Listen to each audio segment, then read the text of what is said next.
Thank you, and good morning, everyone. It is so wonderful to be back here with the members and supporters of Leadership Lincoln. Thank you for all you do to cultivate leadership in our community, and thank you so much for hosting my State of the City address. As a teenager, I hung posters on my bedroom walls of the first band I ever saw in concert. Yes, thank you. A place I dreamed of visiting one day. My movie star crush. And this one that came out shortly after Nike first launched its Just Do It campaign. On the right, the poster reads, "There are clubs you can't belong to, neighborhoods you can't live in, schools you can't get into, but the roads are always open. Just do it." I now realize that Nike didn't quite get that right. The roads are not always open.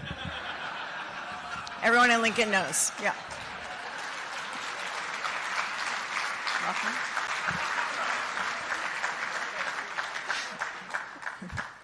What Nike did get right, though, was the power of its call to action. Just do it became a part of our generation's lexicon. Just do it challenged us to start, to try, to move forward even when it's hard. And I could really relate to that gritty mindset as a high school cross-country and track distance runner. In other sports my friends played, coaches usually used running as a punishment. Well, Nike recently reintroduced the Just Do It rallying cry with an updated version for a new era. Why do it? And by reframing the original phrase as a question, why do it? They ask us to see greatness as something we earn with the choices we make and something we pursue with purpose. This emphasis on the power of our choices resonates with me it resonates with me now as much as it did back in high school. Today, my teammates wear different kinds of uniforms, but all of us at City Hall who choose to serve our community are united by the why we do it. With a vision of leading Lincoln towards a more successful, secure, and shared future, we aim to make life better for you and everyone who calls home, to make life even more affordable, safe, and vibrant for all. Like our friends at Lincoln Public Schools and Leadership Lincoln, we know all means all. When we answer your calls to 911, when we feed your grandparents at our senior centers, when we help build or repair your homes, or when we care for your children at our rec centers, we show up for all of you, our neighbors. We work to create a welcoming community where all people belong and experience equal opportunity to reach their full human potential. All of us who serve in local government bring our own personal why to achieving this vision.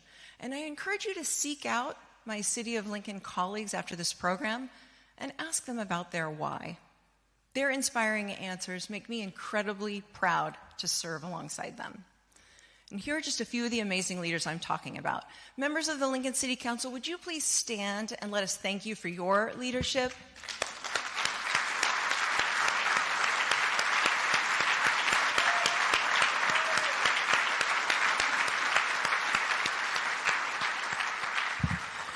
Would members of my cabinet, our department directors, please stand and let me thank you for all you do for Lincoln?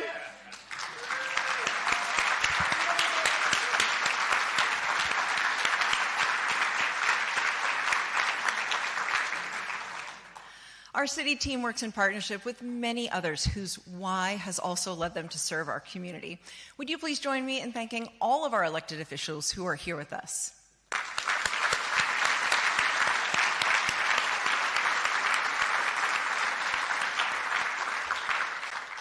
And thanks to all of you who are here this morning, the incredible community leaders with whom we achieve important outcomes for Lincoln. All of us in this room are not the only ones applauding the important outcomes we're achieving for the people of Lincoln. Recently, Lincoln received these national accolades: 13th best city for first-time homebuyers, 11th best city in America for renters, 9th best place to retire, 8th best run city, 6th best state capital, 6th happiest city in America, 6th best city for working moms, and 2nd best city for working families.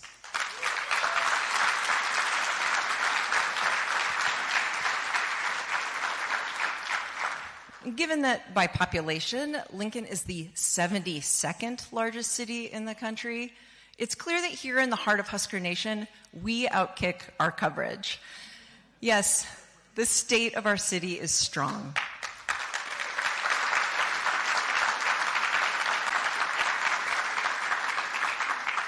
And while we're proud of our strength, we strive each day to build on our successes as we cultivate the quality of life capital of the country. This morning, let's take a closer look at what our city team has just done in the past year, and let's consider why we do it. Collectively, our why is this: to make life in Lincoln even more safe and healthy, strong and resilient, equitable and inclusive, prosperous and vibrant.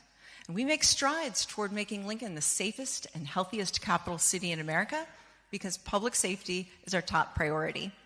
We continue to invest in people, partnerships, training, equipment, and facilities that keep our community members safe and healthy. This spring, together with our partners at Centerpoint, the Lincoln Police Department began our co-responder program. This initiative pairs trained mental health professionals with police officers to respond jointly to calls for service involving mental health crises.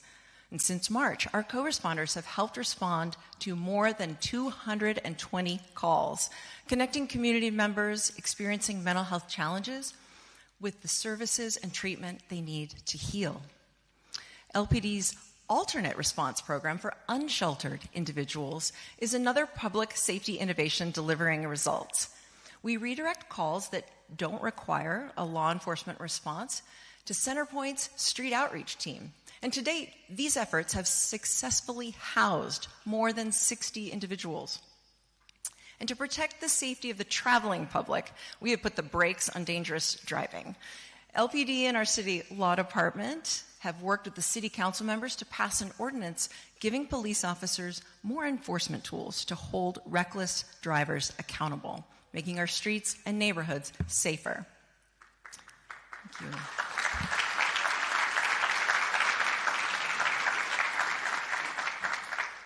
Our commitment to keeping everyone in Lincoln safe is paying dividends, and I'm pleased to share that after reaching a 25-year low in 2024, Part 1 crime, which includes violent crime, fell even further this year, setting a new 25-year low.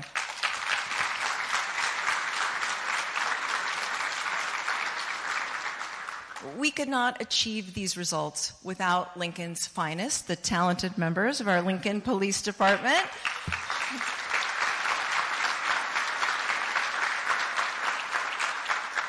I'm proud of them, and I'm proud that our investments in recruitment are paying off too.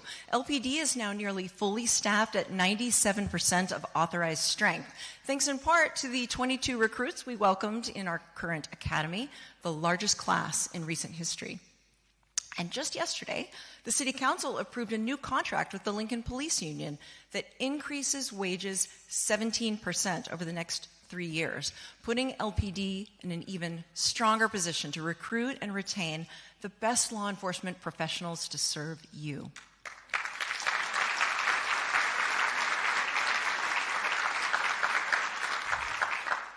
Professionals like Officer Antonia DeGeorge, whose own experience with harassment as a teenager motivated her to become the kind of police officer she once needed, experience that informed her recent rescue of a Lincoln teenager from a cycle of abuse. Officer DeGeorge, would you please stand and let us thank you for what you do and why you do it?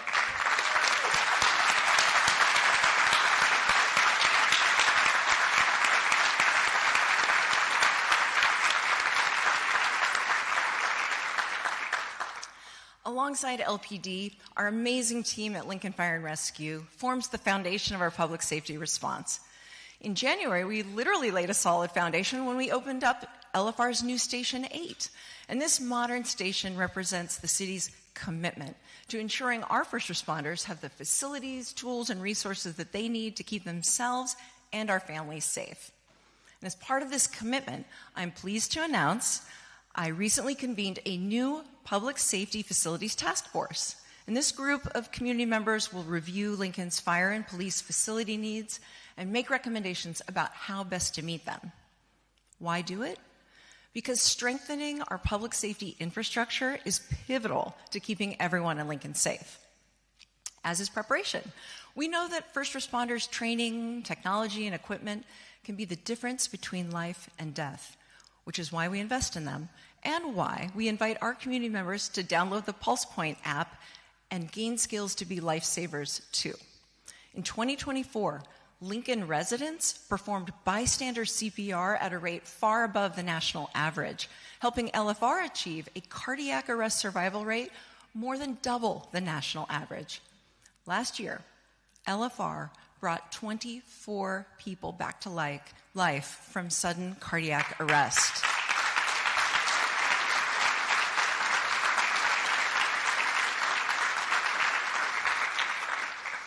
To continue achieving results like these for our growing community, we need to continue to grow our team that delivers them, and we are.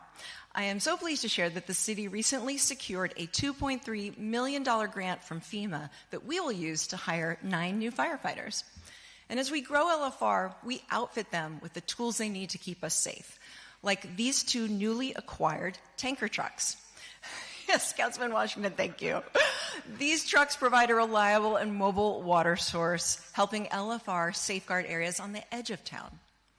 And safeguarding our community's health and wellness is the why behind the work of our team at the Lincoln-Lancaster County Health Department.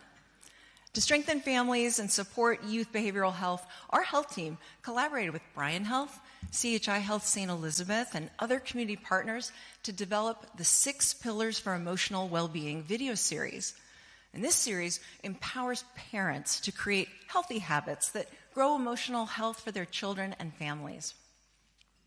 One challenge to our healthy rhythms and routines is extreme heat. And our data shows that local cases of heat-related illnesses are on the rise. That's why our health department recently created a heat response plan, which we activated for 11 days this summer. And during those 11 days, we helped hundreds of residents beat the heat through cooling centers and heat relief kits. One of the chief architects of our heat response plan, Climate and Health Resilience Coordinator Maisie Hum, feels called to this work. As a descendant of the Prairie Band Potawatomi Nation, who grew up with the teaching that individuals should live and work in ways that benefit the next 7 generations, Maisie brings a deep sense of responsibility to her work of protecting our neighbors. Maisie, would you please stand and let us thank you for what you do and why you do it?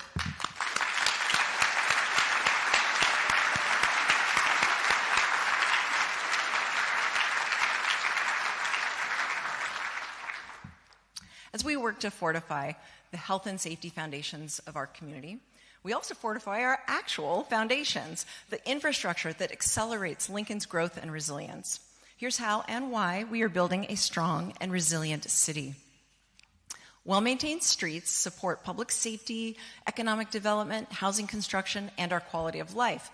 And that's why in April, voters decisively reaffirmed their importance by choosing to continue our Lincoln on the Move initiative, enabling the city to invest in streets at record levels. Through the first 6 years of our Lincoln on the Move initiative, our city's Transportation and Utilities Department has delivered hundreds of lane miles of new or resurfaced streets like this one, Layton Avenue.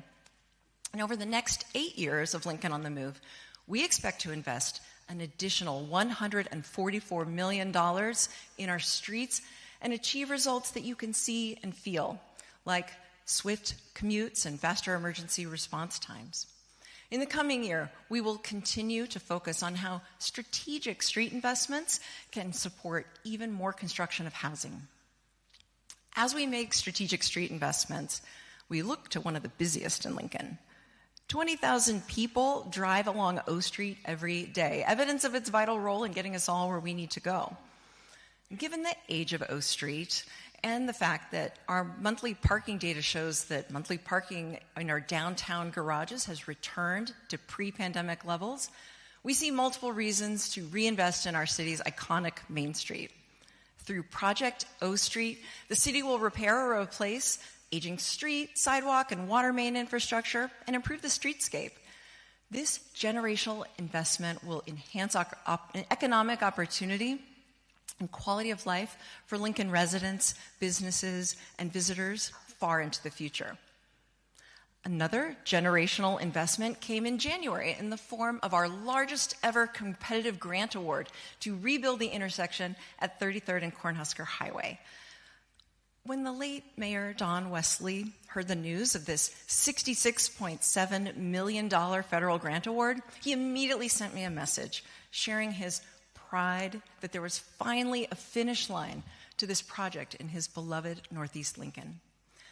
We can all share his pride, knowing this important project will improve safety and reduce traffic delays and enhance mobility for Lincoln drivers, cyclists, and pedestrians. Now, I know infrastructure can seem like a dry subject to some, but what about when it's wet? Water is essential to growing a strong and resilient city, and that's why my administration created Water 2.0, a project to develop a second source of safe, clean drinking water that will support the people of Lincoln for generations to come. This summer, we laid the first pipes in the ground along North 98th Street, and in the short term, this new water transmission main will add important redundancy to our water system. In the long term, it will provide a crucial connection between Lincoln's existing water supply and our future second source along the Missouri River. LTU's Steve Owen leads our utilities team and brings a profound sense of purpose to our Water 2.0 project. Steve's parents taught him from a young age that when you have something nice, you have to take care of it. This value they instilled in him is a big reason why Steve has devoted more than 40 years to caring for Lincoln's essential infrastructure.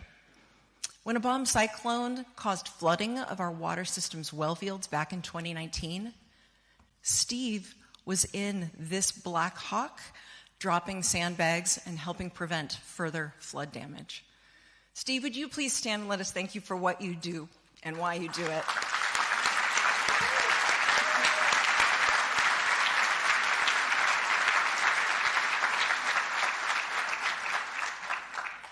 As Steve and the rest of our city team maintain and build even better, stronger infrastructure, we must consider our changing climate. My administration's Resilient Lincoln initiative recognizes that within climate-related risks, like flooding, extreme heat, and drought, lie opportunities. Opportunities to create new jobs and technologies, reduce our carbon footprint, and protect our quality of life. One of these opportunities lies at our city's Bluff Road landfill, where we intend to turn trash into cash. Ching ching. Thank you, Councilman Shob. Last November, I announced the city's new partnership with Spark Renewables to develop our landfill biogas system that will transform methane waste into clean, renewable natural gas that we can sell. And over the course of our 25-year agreement, we expect to generate more than $96 million in renewable natural gas sales. And this public-private partnership will enhance our landfill's efficiency, reduce harmful emissions, and improve our air quality. And reducing harmful emissions and improving our air quality are a big part of why the city added this truck to LFR's fleet. It's electric. I'm pleased to share that more than 40% of the city's light fleet now runs on electricity or other alternative fuels, accelerating progress towards our goal to transition the entire fleet by the year 2040.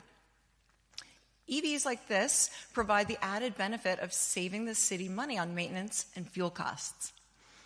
Now, our investments in building a strong and resilient Lincoln build a strong and resilient future. And we believe that future shines brightest when everyone has equal opportunity to help shape it, which is why we prioritize city services and investments that create a more equitable and inclusive city. We want everyone in Lincoln to afford the good life, and that's why we work to grow the supply of housing at every price point, which makes housing more affordable for all. Our development review teams have now issued more residential building permits over the past 5-year period than in any other 5-year period in Lincoln's recorded history.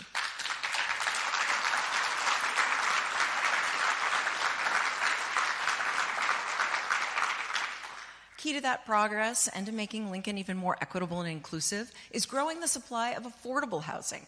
And here's a snapshot of affordable housing projects getting done all across our community with city support. Union at Middle Creek in West Lincoln created 192 new affordable units. Union at Antelope Valley created 187 new affordable units. Hoppy Development's 23rd Street Net Zero Ready project in Antelope Valley created new affordable housing along with small commercial spaces for entrepreneurs and opportunities for rooftop solar.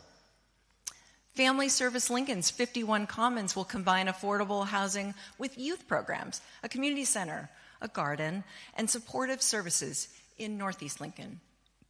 NeighborWorks Promenade at Pioneers will provide affordable single-family housing in Southeast Lincoln. Center Terrace will provide 125 units for community members earning no more than 60% of area median income and create a new home for Clinic with a Heart. And the first city-owned permanent supportive housing will house 24 individuals who currently experience chronic homelessness. And I'm pleased to announce that we expect to wrap construction and welcome the first tenants before the end of this year.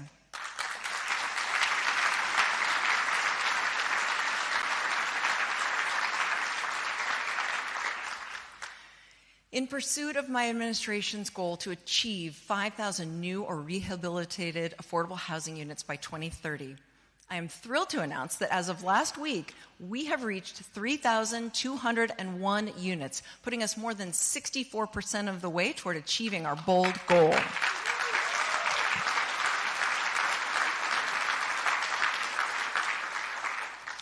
As we increase access to affordable housing that grows opportunity for all, we likewise deliver access to recreational opportunities that foster well-being and a sense of belonging for all. The laughter of hundreds of children of all abilities delightfully demonstrated why this work matters when in July, together with our community partners, we opened the city's first fully inclusive playground at Mahoney Park. And our inclusive recreation offerings don't stop at the playground. Lincoln Parks and Recreation Department proudly sponsors the Shooting Stars Special Olympics team. This year, we served more than 200 athletes through a growing number of sports, which now include cornhole and volleyball. Inclusive recreation in Lincoln gets a major boost from people like the assistant supervisor of the city's Easter Day Recreation Center, Greg DeWall. Greg became blind as a teenager, an experience that motivates him to serve others facing disabilities. Greg encourages those participating in our adaptive recreational programs to reach for their dreams, and he leads by example. Greg won the bronze medal in judo at the 2008 Beijing Paralympics. Greg, would you please stand and let us thank you for what you do and why you do it?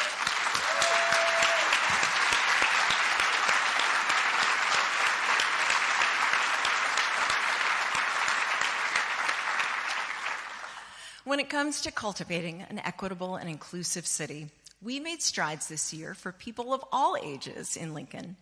Our city recently ranked 9th nationally on AARP's Livability Index, and we continue to affirm Lincoln's status as an age-friendly community through efforts like our new How to Ride project, funded by AARP Nebraska.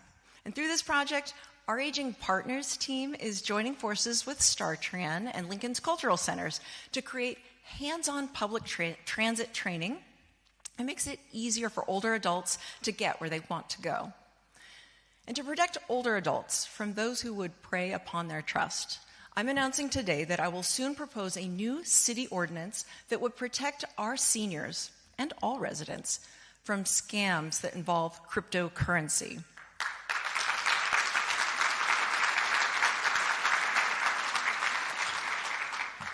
And while we're on the subject of scams, please be advised, it is not me asking you to send Xbox gift cards.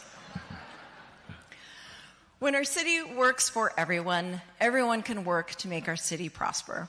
And that's why our team builds partnerships to create an even more prosperous and vibrant city. To grow prosperity in Lincoln, my administration invests in our workforce, helping community members gain new job skills, earn new credentials, and start high-wage careers. When we invest in people's workforce readiness, we enhance local employers' access to the skilled talent they need and we empower our residents to afford the good life for themselves and their families. Today, I'm thrilled to share that our workforce investments using American Rescue Plan funds have now served more than 1,550 community members. And so far, more than 1,000 have earned credentials, and 294 have secured jobs. Earning a credential drives economic mobility for our community members. And sometimes that means actually getting in the driver's seat. To meet the local need for more truck drivers, my administration set a goal to credential at least 40 individuals with commercial driver's licenses, or CDLs. Destiny Miller is one of these individuals, and her story illustrates why we do it. While on work release through the Nebraska Department of Corrections, Destiny earned her CDL, started driving a truck, and was able to save up $30,000. Upon release, she gained full-time employment driving for Uribe, filling a vital need in our community and significantly reducing her risk of recidivism. And our workforce investments not only help change Destiny's life, they are also changing destinies across Lincoln. This morning, I am thrilled to announce that with support from our American Job Center team and industry partners, we more than doubled our initial goal and have now credentialed 83 community members with CDLs.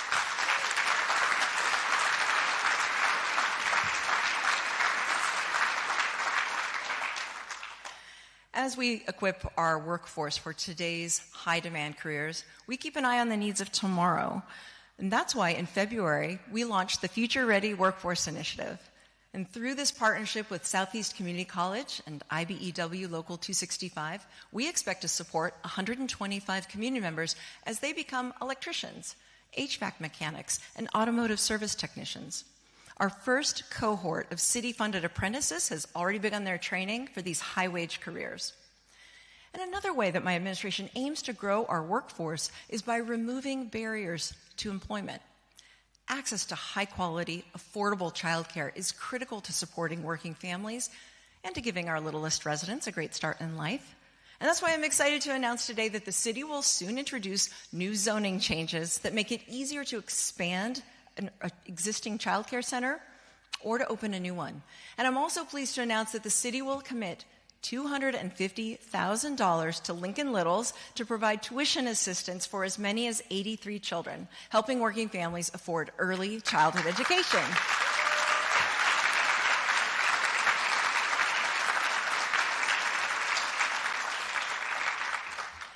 Along with people, we invest in projects that grow economic opportunity and prosperity. And here are just a few of the development projects completed this past year that my administration has helped finance. Eden Child Care Center at the former Epworth Church, the Shops at Lincoln near Gateway Mall, the League of Nebraska Municipalities' new office downtown, SCC's new Sandhills Global Technology Center and Office of Work-Based Learning, and the Sandhills Global Youth Complex, which has already hosted more than 2,300 youth baseball and softball games and tournaments, infusing millions of dollars into our local economy. Successes like these take vision, commitment, and the leadership of people like urban development planner Ernie Castillo. Early in his career, Ernie discovered his why along North 27th Street, where he helped expand economic opportunities for new American business owners whose livelihoods depended on the outcome of his work. His pride in helping people and businesses succeed inspired his dedication to the 75 projects he's managed since. Ernie, would you please stand and let us thank you for what you do and why you do it?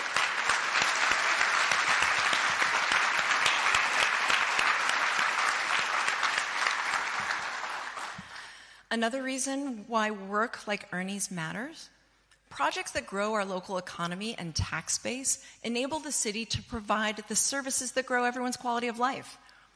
Becoming the quality of life capital of the country doesn't happen by accident. We make intentional investments to cultivate an even more vibrant city.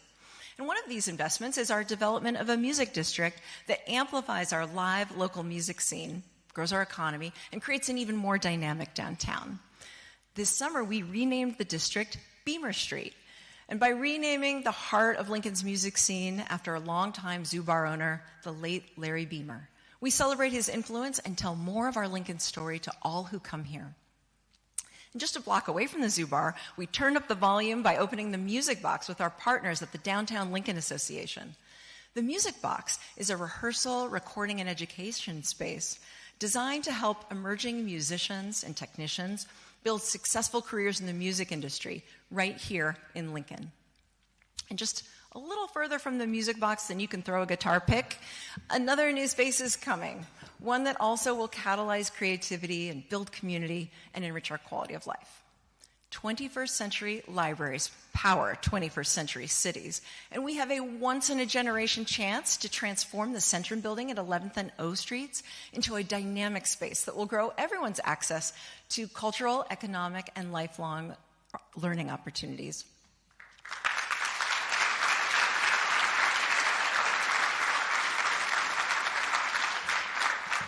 And just as our libraries connect residents to knowledge and opportunities, our trails connect people to each other and to the outdoors. And while our roads may not always be open, our trails definitely are. Lincoln's award-winning trails give all of us the freedom to run and bike and stroll across our city. We grew this asset last December when our parks team opened the Fletcher Landmark Trail in Northwest Lincoln, adding to our 187-mile trails network. We are proud that 95% of Lincoln residents live within 1 mile of a public trail, a boost to quality of life in every zip code. As our city team delivers results like these that make life in Lincoln even more safe and healthy, strong and resilient, equitable and inclusive, and prosperous and vibrant for you and your families, we do so in innovative and operationally excellent ways. At City Hall, we recently merged our planning and building and safety departments into a single unified planning and development services department that helps our customers experience even faster, more consistent service. By streamlining development services, we build more homes, support new and existing businesses, grow economic opportunity, and save time and money. And by focusing on innovation and operational excellence, we ensure that you receive a good return on your investment as taxpayers. The City of Lincoln receives just 17 cents of your property tax dollar. I am so proud of our city team that works so efficiently to turn those 17 pennies into the infrastructure and services that cultivate Lincoln as the quality of life capital of the country. That's what being innovative and operationally excellent is all about.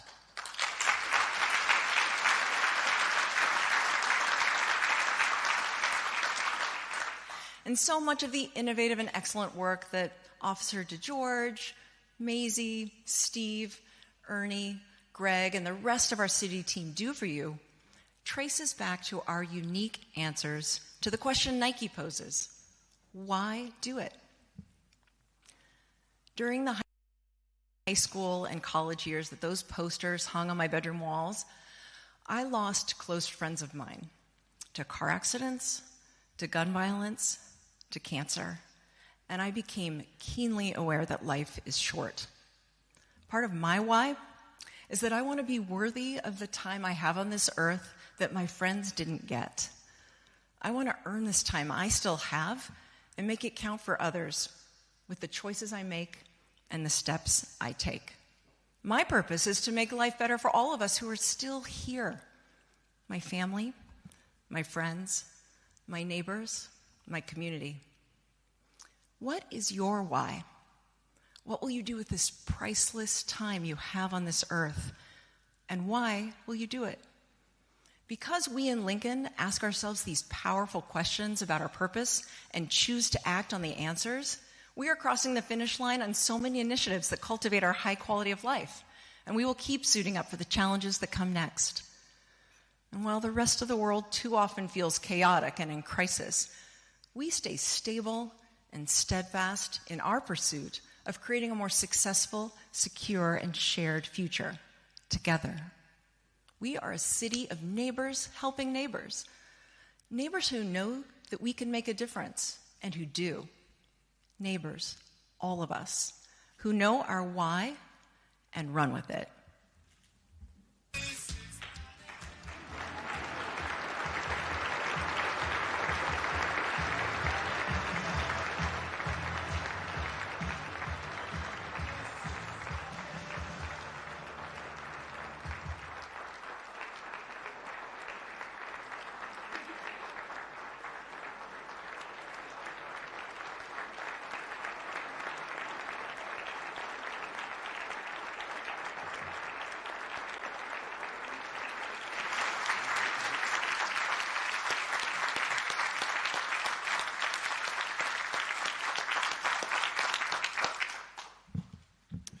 Thank you very much, Madam Mayor. One quick thing before I turn it over to Miranda and Kayla to send us out for the day. I forgot one very, very important introduction. Would we all please give it up for the musical stylings of Jonathan Leach, please?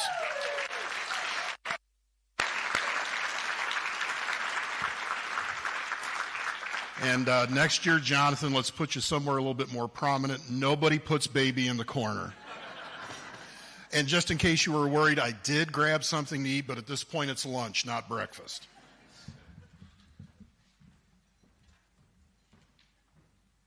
All right, got to get to the right page. Sorry, everybody. Okay, before we go, we would like to recognize with those who are currently in this year's Leadership Lincoln program. If you are in Flagship 41, please stand and let's welcome them to the Leadership Lincoln family.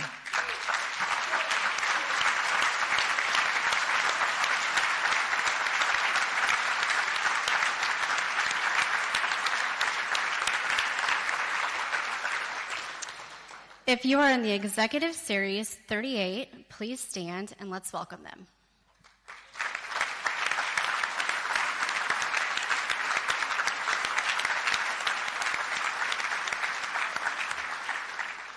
And lastly, students from YLL 29, please stand and let us welcome you.